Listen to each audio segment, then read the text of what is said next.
Hello guys, this is your boy Kartik. और मैं अभी फर्स्ट ईयर आईआईटी बॉम्बे में हूँ। और अभी आप लोग का जेई मेंस आ गया है। लगभग एक महीने टाइम बाकी है। तो अगर आपके पास कोई मेंटर नहीं, आपके टीचर्स नहीं, आप सेल्फ स्टडी करते हो और आपको अभी कंफ्यूजन है कि अब एक महीने में कैसे प्रोसीड करना है, क्या करना है, तो इस वीडियो में मैंने वही सारी चीजें डिस्कस की है। अगर आप इन चीजों को फॉलो कर लेते हो तो आप बहुत अच्छा स्कोर कर पाओगे अपने जेई मेंस में, और आप 99 परसेंटाइल या फिर उससे ज्यादा बहुत ला सकते हो। तो मेक श्योर करना कि आप इन चीजों को फॉलो करो। और अगर आपके टीचर्स, अगर आपके मेंटर्स हैं, तो अगर वो जो बोल रहे हैं उस बातों को फॉलो करना, ये चीज याद रखना हमेशा। ओके। तो सबसे पहले स्टार्ट करते हैं क्या कि अभी टेंशन नहीं लेना है यार। अभी टाइम है केवल पढ़ाई करने का, सीरियस होने का, मॉक टेस्ट देने का। टेंशन नहीं लेना है। टेंशन लोगे तो आप ही को अंदर से डर लगेगा। टेंशन आएगी तो फिर एग्जाम भी खराब होगा, आप पढ़ नहीं पाओगे टाइम पे। तो मेक श्योर करना कि यार आप किस चीज का टेंशन लेना है, किसी भी चीज का टेंशन नहीं लेना। अगर बहुत टेंशन आए तो माइंड को बोल दो कि यार नेक्स्ट अटेम्प्ट है, बोर्ड भी है, अभी लाइफ बहुत बड़ी है। टेंशन नहीं लेना, बिल्कुल नहीं लेना, उससे चीजें और खराब होती है।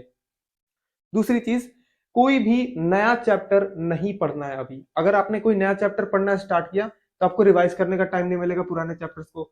तो फिर उससे क्या होगा कि आप रिवाइज नहीं कर पाओगे, एग्जाम अच्छा नहीं जाएगा। तो एक चैप्टर नया पढ़ने में आपने क्या किया कि आपने जो भी पिछले 2 सालों में पढ़ा है उन चीजों को गवा दिया और एग्जाम में बुरा परफॉर्म करके आए। तो ये नहीं करना है। तो आपको कोई भी नया चैप्टर नहीं पढ़ना है। और अगर आपको लगता है कि आपका कोई चैप्टर है जो कि आपको बहुत पढ़ना जरूरी है, आप उसमें अभी स्कोर कर सकते हो, एक्सेल कर सकते हो, तो मेक श्योर करना कि यार 5 जनवरी को डेडलाइन दे दो कि 5 जनवरी तक अगर वो खत्म हो जाता है तो मैं उसको पढ़ लूंगा, अदरवाइज मैं नहीं पढ़ूंगा। क्योंकि उसके बाद रिविजन और टेस्ट, ये दोनों बहुत जरूरी चीज है। तो मेक श्योर करना है क्या कि कोई भी नया चैप्टर नहीं पढ़ो। अगर कोई पढ़ भी रहे हो तो 5 जनवरी उसकी डेडलाइन होगी।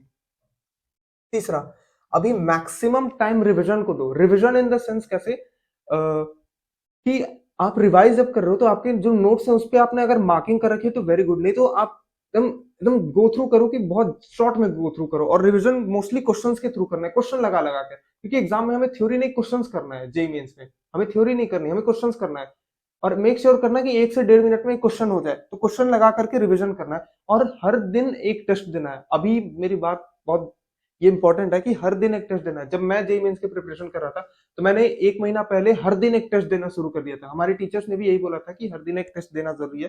तो हर दिन एक टेस्ट दे रहा था। उसी से आपको पता चल पाएगी कि आप कहाँ पर गलती कर रहे हो, कहाँ पर सही हो, किस चीजों पर फोकस करने की ज्यादा जरूरत है, कहाँ पर टाइम ज्यादा दे रहे हो, कहाँ पर टाइम कम दे रहे हो।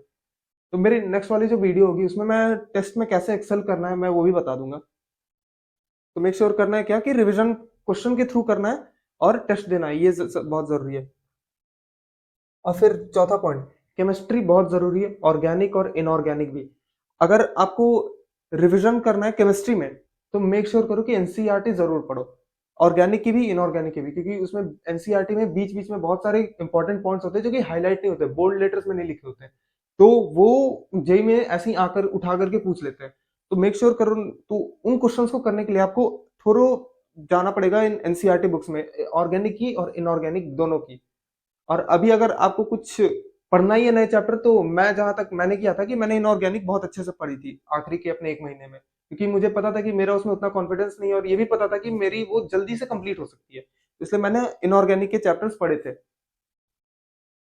नेक्स्ट पॉइंट क्या है कि आपको फॉर्मूला शीट एक जरूर मेंटेन करके रखनी है। अगर आप नहीं रखे हो तो आप बनाना शुरू कर दो। एक दिन में एक सब्जेक्ट का फॉर्मूला शीट बन सकता है, जिसमें अब बस क्या करना है कि जो भी फॉर्मूला है फिजिक्स और केमिस्ट्री के, जो फिजिक्स केमिस्ट्री और मैथ्स के जो भी फॉर्मूला है, जो भी फॉर्मूला आपने उस चैप्टर में पढ़ा है, वो फॉर्मूला उसमें लिख दो। और एक चैप्टर के लिए केवल एक ही पेज चाहिए, ऐसा नहीं कि 10 पेज में फॉर्मूला लिखे जा रहे हैं। जो भी इंपॉर्टेंट फॉर्मूला है वही लिखना है केवल।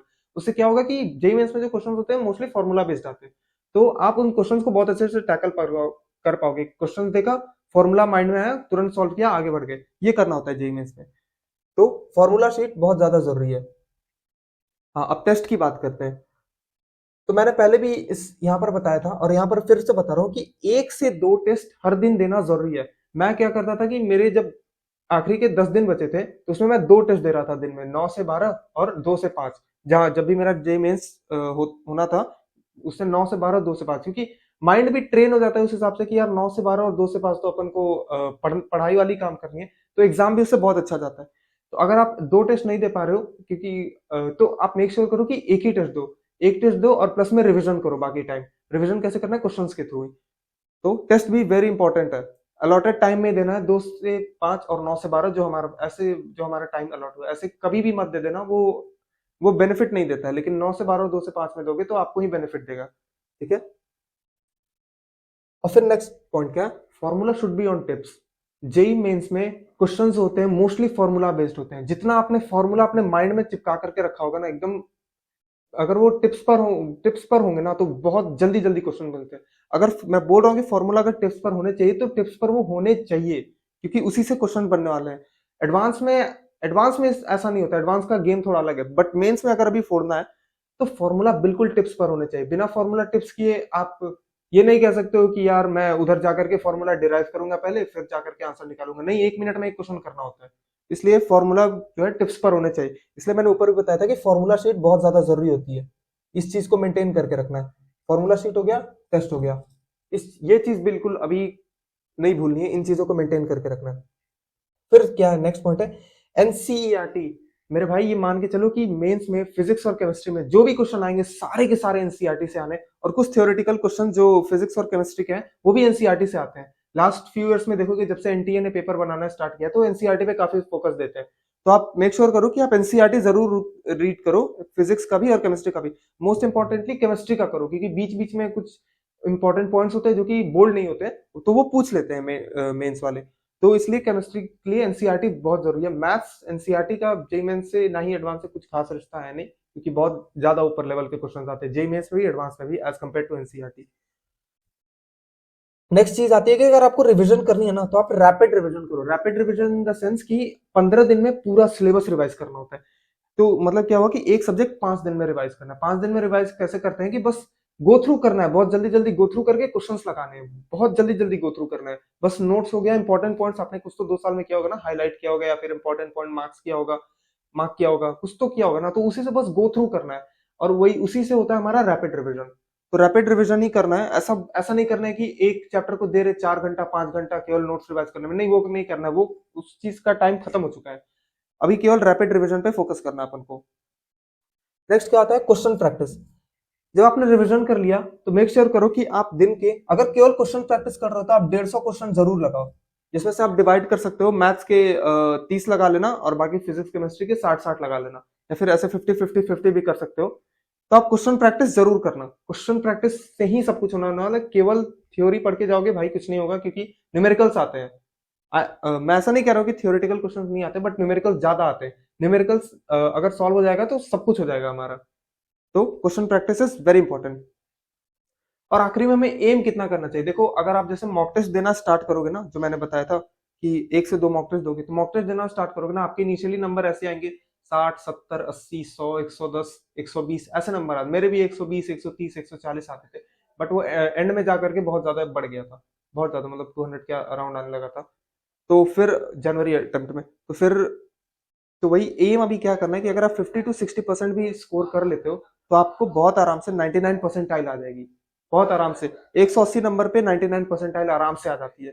तो यही एम रखना कि यार 50 to 60% अभी एंड में जाकर के आने लगे, मतलब 200 नंबर टच होने चाहिए, तब जाकर के आपको एग्जाम में 200 नंबर टच होगा, तब जाकर के एग्जाम में थोड़ा सा कम, इसमें 180 मार्क्स पर जाकर के मिलता है। अगर आप इतना कर लेते हो तो डेफिनेटली आपको एनआईटी तो पक्का हो जाएगा। अगर 99 परसेंटाइल प्लस ला लेते हो तो किसी ना किसी एनआईटी में कंप्यूटर साइंस जरूर मिल जाएगा। तो ये सारे टिप्स जो है, ये सारे चीजों को फॉलो करना है आराम से, और ज्यादा टेंशन नहीं लेना है। और आपने जो अपनी मेहनत की है ना 2 साल में, उस पर बस बिलीफ रखो और अपने काम पे फोकस करो। डेफिनेटली आपको जब रिजल्ट आएगा ना, आप खुद ही अमेज हो जाओगे कि यार इतना कैसे आ गया, मैंने तो इतना एक्सपेक्ट भी नहीं किया था। इन सारी चीजों को फॉलो करो, और तब तक के लिए all the best, very good, take care, bye bye.